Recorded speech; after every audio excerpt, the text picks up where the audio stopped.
back into Big Z Sports 2-A-Days for 2023. Joe Geckler, Nick McWilliams here on the hill in Sugar Creek. We're going to chat with head coach Jason Wallick coming up, but the Garaway Pirates, they've lost 2 games in the last 2 years, both in the regional semifinals, coming off another 12-1 season, 5-0 in the IVC. But guess what? Those kids are gone. They have new kids here on the hill. And, teams like Garaway, they've built a program here. A lot of teams around the state of Ohio at this time of year are rebuilding or trying to find their way. Garaway reloads each year, and it will be interesting to see how the coaching staff does with the new influx of talent they have, plus the kids that are back, the core that are back from the last couple of years. Yeah, I mean, we know how high school football works. We know how football works, even up to the college level. You have roster turnover. You have new players who are playing different positions, maybe underclassmen who are going to have to step up. I think that's the most interesting part about the Garaway Pirates. We know how good this program's been. We know the success that they've had.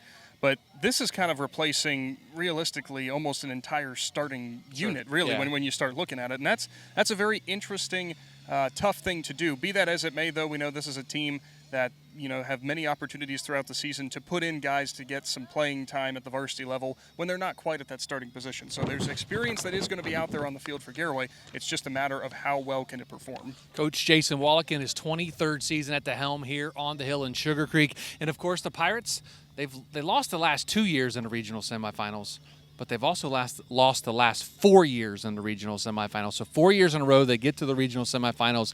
That's where their season ends. They're staying hungry this year. They want to get past that regional semifinal spot, get onto the regional finals, and possibly onto the state. And we know how difficult the region that they're in is. It is year after year. It's almost, you can circle it on the map or circle it on the chart, I guess, every single year that it's going to be a tough, hard-fought region, and that there's going to be some of those pedigree teams that are at the top.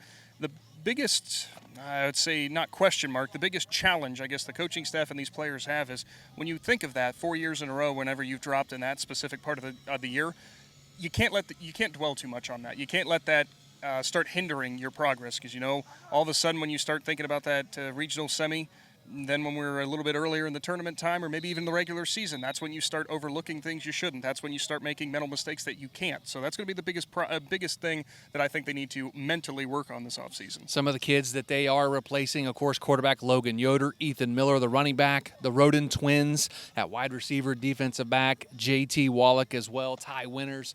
Some names there that we've talked about the last couple of years. But the kids coming back, Jensen Garber, Gabe Amacone, Bronson Speedy, Dylan Sunland, Jace Wallick, Wyatt Wallick, Peyton Keller. Those kids have a taste in their mouth, a bad taste in their mouth from that loss at Perry to end the season last year, and they want to do something about it as they drop to Division VI this year. And so it'll be a new challenge for them once they get into the playoffs, but I know Coach Wallick and the crew has this team focused on the regular season before the playoffs. Yeah, I mean, that's got to be the mantra that you have. I mean, you have to look at what's in front of you. If you look too far down the road, that's when you start making these mistakes that you absolutely cannot make. But I think what's really interesting is for so long now, or at least it feels like so long, Garaway hasn't necessarily had to worry about the quarterback position. They knew what they were going to do. They knew what the route was going to be. Now it's a little bit different. It's something new that the Pirates haven't had to deal with over the past couple seasons, and that is who's going to be the guy under center or behind center. Be that as it may, though, we know how this team can operate when it comes to the rushing attack as well. So it's going to be real fun to see how Garaway responds with this. I mean, just looking around, you said as they drop to Division VI, the one kind of cool thing to see is even though this is a Division VI team, kids fill in this field. I mean, they've got great roster numbers, and that's always good to see.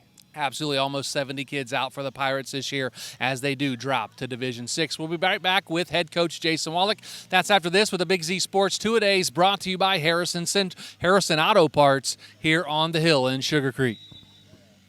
Welcome back into Sugar Creek for the 2023 2-A-Days for Big Z Sports. Joe Geckler here with Garaway head coach Jason Wallick. And coach, year number 23, and it seems like they just go quicker and quicker every year. You're 163 and 71 in those 23 seasons, or 22 seasons technically. But, day one was yesterday. Do they get much easier than day one as you keep going through your 2-a-day practice, getting ready for season? No. Day ones are always like day ones. And, a very frustrating day yesterday. But I think the day one for the last 23 years has been very frustrating. So, it's another year. Absolutely. And Coach, let's rewind a little bit. Go back to the end of last season. You finished out at 12-1, got beat in the regional semifinals for the second year in a row. This time to the Perry Pirates. Your team has lost 2 games in the last 2 years, both in the regional semifinals. Talk to us one last time about that senior class and what they brought to this program.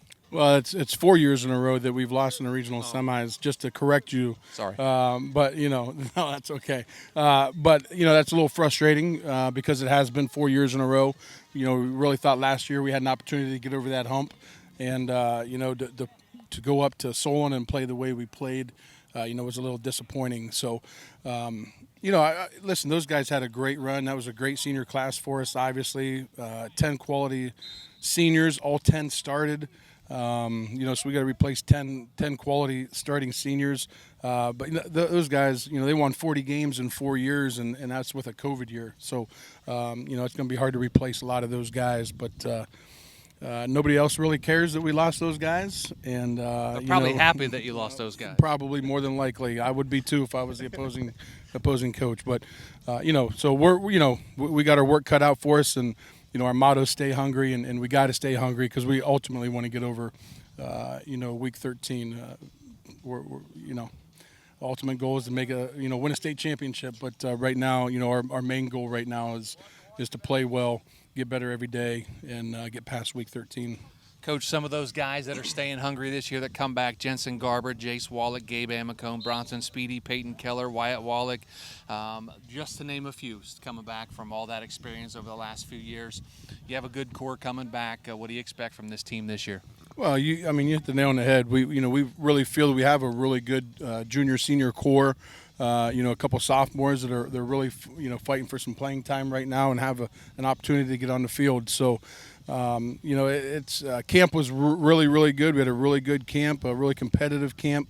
We've got to continue that here into 2 days to get better and find out who wants to win those battles, because we do. We've got a lot of positions open, but we do. We have a nice core back, but we got some key guys that we got to replace. Coach, you mentioned it, some key guys to replace, and one is the signal caller and the quarterback. How's the quarterback competition going so far in camp and this summer? It's been good. We're really excited about the guys that are out here battling and fighting every day to see who that guy's going to be. So, Logan was a really good quarterback for us the last 2 years. We've had a really good strand of quarterbacks, or string of quarterbacks here the last 6-8 years, and our quarterback has a lot of responsibility, and we'll see who wants to win that battle. Coach, let's look at the schedule this year. You have 2 new opponents on it, Week 3 and Week 5. Of course, Week 5, your crossover game in the IVC. You're at East Canton. And, you look at the schedule. Bel Air comes here, at Waynedale. You have Carrollton. You got to go there. And then you get into the gauntlet of the IVC South. You have at Indian Valley or at Ridgewood, Sandy Valley here on the hill. Some very tough opponents on the schedule for 2023. Yeah, Week 1 will tell us a lot. Being Division 6, Region 23, Bel Air has been a staple in that region, and they're a really good football team. So we'll find out right away how good we're going to be or how good we're not going to be. We feel we can be competitive in that region. So they're going to present a huge challenge for us. Like you said, Carrollton, the last few years has been really good, a bigger school. West Muskingum in Week 5, they're going to be a really, really good football team that has got a lot of seniors. This is kind of their year, so that's going to be a huge challenge for us here on the hill as well. So, and then like you said, you run through the IVC, Ridgewood and Indian Valley, both on the road. Sandy Valley, who returns a ton of guys. So, and Claymont and Tusk Valley get better every year. So, it's a daunting schedule for us, for a Division 6 football school, and but we're looking forward to it. We've kind of built a tradition here, and we've been very successful in the past, and our guys want to continue that tradition. A lot of programs in the area, you see them even all over the state. Really, sometimes you see teams, they rebuild after a few years. It seems like Garaway over the last 5 to 10 years, they reload every year. How do you keep the guys that are coming back, that has had all that success, that have been a part of that success the last 4 or 5 years, how do you keep them grounded and focused on the task at hand? Well, I think they don't want to disappoint the classes, that we're ahead of them. And, we've been very fortunate to live in a very strong community that gives us a ton of support. Our kids know that. We got a beautiful facility. great athletic support with the new baseball and softball turf. We've done a ton of improvements up here. The kids have a lot of pride, and they have a lot of pride in playing well. And, I think that's the key motivator there is they want to continue the success. Well, Coach, as always, thanks for letting us hang out at practice for a little bit. Check out the Garaway Pirates, the 2023 version of the Pirates, and we look forward to seeing you week 1 and, of course, many more times down the road. Appreciate it. Thanks for all you guys do. That's Jason Wallick, Garaway head football coach, joining us here on our 2023 Two-A-Days live on the Hill in Sugar Creek. Joe Geckler, Coach Jason Wallick will be back to wrap this up after this with Big Z Sports. Welcome back to the final segment of the Two-A-Days segment here with the Garaway Pirates. Joe Geckler, Nick McWilliams. Big thanks to head coach Jason Wallick for joining us here, taking time out of his busy practice schedule as he gets his team prepared for the 2023 season. Interesting comments from Coach. Quarterback battle here. He got a couple kids vying for that spot, and he's excited, but yet there's some optimism. You have to be optimistic every year as you come back, but he knows there's a lot of talent that they're replacing from the last couple of years. And I'm sure there's a lot of Garaway fans and, fans for any team around the area whenever it comes to quarterback battles or whenever it comes to naming who your starting quarterback's going to be, or really any position. We're only a couple days into the two-a-days period, and some fans would be out there and say, like, well, we want to know. We want to know. We want to have that comfort in knowing. Well, you're so early on. That's the beautiful part about it. You start learning all the little intricacies of all these players, what he can do best, and where he's going to fit best. So that's the best part of this, the feeling out stage. You get to see all these players trying to vie for different positions. I know the coaching staff doesn't feel that way, though. They'd rather just know what their roster is going to be. And again, big thanks to Harrison Auto Parts for sponsoring our Two-A-Day segment here on the Hill in Sugar Creek for the Garaway Pirates. Don't forget, week 1 will be right here on the Hill for the Garaway Pirates and Bel Air Big Red. And that's going to come after our Fairless game, Fairless and Sandy Valley on the night before, up at Fairless on that Thursday night. So football right around the corner. Going to be a lot of fun here coming up in the next couple of weeks when high school football gets into full swing as games start around the 17th of August. But you know what? We have more Two-A-Days to do, and we'll be back with another one at a school near you. That's after this with Big Z Sports. Big thanks to Nick McWilliams, and we will see you again at a high school near you.